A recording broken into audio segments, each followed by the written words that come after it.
بسم اللہ الرحمن الرحیم۔ قابل احترام سامعین گرامی،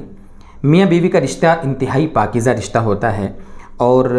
دونوں میاں بیوی اس بات کی فکر کرتے ہیں کہ ہمارا یہ رشتہ مضبوط ہو، بلکہ دونوں کے خاندان بھی اس بات کی فکر کرتے ہیں کہ یہ رشتہ انتہائی پروان چڑھے، اس میں استواری ہو، مضبوطی ہو اور اس رشتے کے تعلق سے دونوں خاندانوں میں محبتیں بنیں۔ ہر میاں بیوی اور ہر جوڑے کی یہی تمنا ہوتی ہے اور ہر خاندان کی یہ کوشش ہوتی ہے، لیکن کبھی کبھی یہ رشتے ٹوٹ جاتے ہیں۔ تو بہت سے اسباب ہوتے ہیں ٹوٹنے کے، اور جن وجوہات کی وجہ سے ٹوٹتے ہیں وہ بھی آپ جانتے ہیں کیا کیا ہوتا ہے، کیا جھگڑے اور کیا فساد، بہت ساری چیزیں ہوتی ہیں، طلاقیں ہو جاتی ہیں، ان سے رشتے ٹوٹ جاتے ہیں۔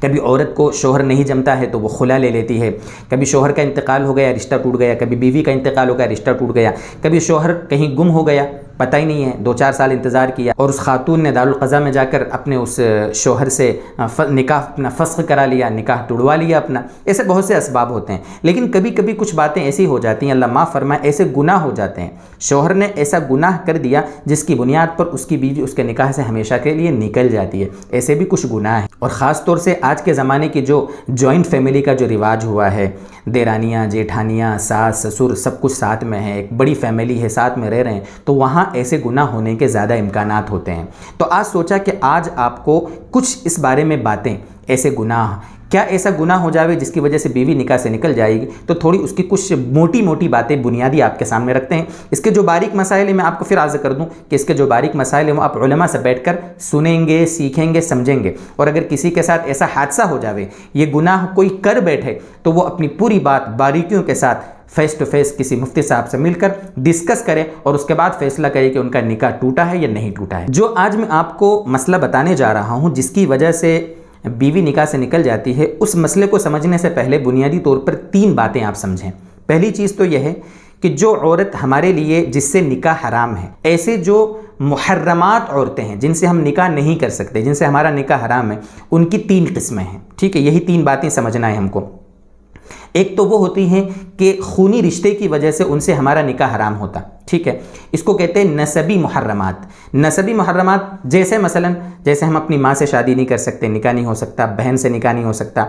اسی طرح پھوپھی ہے، خالہ ہے، بھانجی ہے، ان سے ہمارا نکاح جائز نہیں ہے۔ یہ نسبی اور خونی رشتے ہیں جن سے ہم نکاح نہیں کر سکتے، ٹھیک ہے؟ اسلام میں ان سے نکاح جائز نہیں ہے۔ اور دوسری وہ حرام عورتیں ہیں جن سے دودھ کے رشتے کی وجہ سے ہمارا نکاح نہیں ہو سکتا، ان کو محرمات رضاعیہ کہا جاتا ہے، یعنی رضاعی محرمات۔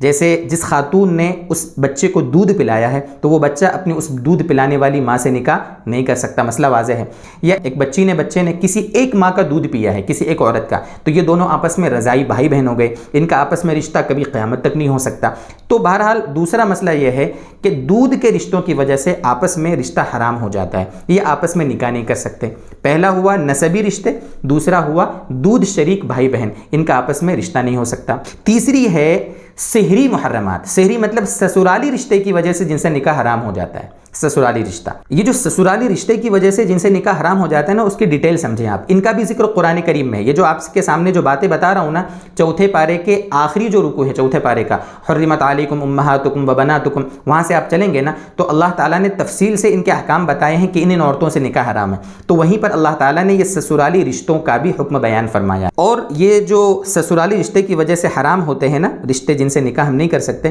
تو اس کی کل 4 شکلیں ہیں جس کو اللہ تعالیٰ نے قرآن میں بیان فرمایا ہے۔ میں چاروں شکلوں کو تھوڑا مثال سے آپ کے سامنے سمجھاتا ہوں۔ ان میں سب سے پہلی شکل ہے کہ جیسے ایک خاتون ہے جو بھی جس سے آپ نے نکاح کیا ہے، تو اس سے نکاح کرنے کی وجہ سے اس کی ماں یعنی آپ کی ساس وہ آپ پر حرام ہو گئی۔ اگر آپ کی بیوی کا انتقال بھی ہو جاتا ہے تو آپ کبھی بھی موت تک اپنی ساس سے شادی نہیں کر سکتے، اس کو کہتے ہیں سسرالی رشتے کی وجہ سے۔ اگر وہ عورت آپ کے نکاح میں نہیں آتی، جو آپ کی بیوی تھی نہیں آتی اگر آپ کے نکاح میں، تو ظاہر سی بات ہے اس کی ماں سے آپ شادی کر سکتے تھے، لیکن جب اس کی بیٹی سے آپ شادی کر چکے ہو تو آپ اب کبھی بھی اپنی اس ساس سے شادی نہیں کر سکتے، یہ ساس آپ کی محرم بن گئی۔ دوسری شکل اس کے اندر ہے کہ سسر کے لیے بہو محرم بن گئی، سسر،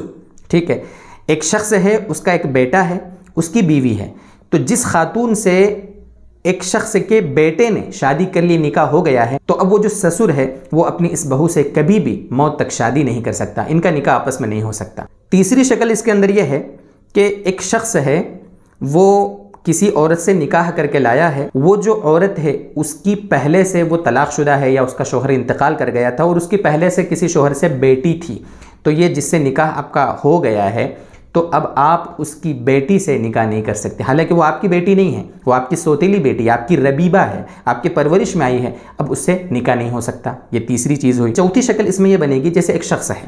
وہ ایک خاتون کو نکاح کر کے لایا، ٹھیک ہے، اس کا آلریڈی پہلے اپنی بیوی سے ایک بیٹا موجود ہے مثلا، ٹھیک ہے، اس کی بیوی کا انتقال ہو گیا، جوان بیٹا گھر میں تھا، اب یہ مرد جو ہے اس کا باپ دوسری کوئی خاتون نکاح کر کے لے کر آیا، تو چونکہ یہ اس کے باپ کی بیوی ہے، اس کی سگی ماں نہیں ہے، اس کی سوتیلی ماں ہے، جو پہلے بیٹا تھا اس کی یہ سوتیلی ماں ہے، تو یہ سوتیلی ماں ہے، یعنی اپنے باپ کی منکوحہ، یہ سوتیلا بیٹا اپنے اس باپ کی بیوی سے نکاح نہیں کر سکتا، اس کے لیے اس عورت سے نکاح کرنا حرام ہو گیا۔ یہ 4 شکلیں، ان چاروں شکلوں میں دوست بزرگوں اب ہمیں سمجھنا ہے پوائنٹ والی بات جو ہمیں سمجھنے کی ہے کہ اگر ان چاروں شکلوں میں سے کہیں اگر کسی مرد نے کچھ گڑبڑ کی ہے، زنا کیا ہے، تو اس کی وجہ سے خود اس کی بیوی اس کے نکاح سے نکل جائے گی۔ جیسے مثلا کیا، اس کو سمجھیں، جیسے سب سے پہلی شکل میں تھا ساس، جیسے ساس ہے تو ساس اگر اپنے داماد کے ساتھ، اللہ حفاظت فرمائے، اگر داماد نے ساس کے ساتھ زنا کیا ہے تو داماد کی جو بیوی ہے یعنی ساس کی بیٹی اس کے نکاح سے نکل جائے گی ہمیشہ کے لیے۔ طلاق میں تو کم سے کم بعد میں واپس آنے کے چانس بھی ہوتے ہیں،